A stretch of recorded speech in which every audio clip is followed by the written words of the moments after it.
Alam mo ba, maraming content creator ang iniisip. Bakit kahit nagpo-post ako parang walang nangyayari? Pero ito ang totoo. Parang echo ang content mo. Hindi laging marinig agad. Minsan kailangan lang ng panahon para maabot ang tamang tao. Bawat post mo, kahit maliit ang views ngayon, nag-iwan ng echo sa audience mo. May natutunan sila, may naalala sa'yo, may curiosity na bumalik. At darating ang araw, biglang maririnig ulit ang echo mo at doon magsisimula ang engagement at growth.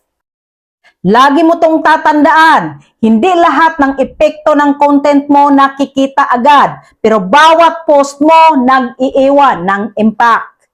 Kung handa ka nang patibayin ang echo ng content mo, i-comment mo, echo ako, and see you in the comment section, kamagnet.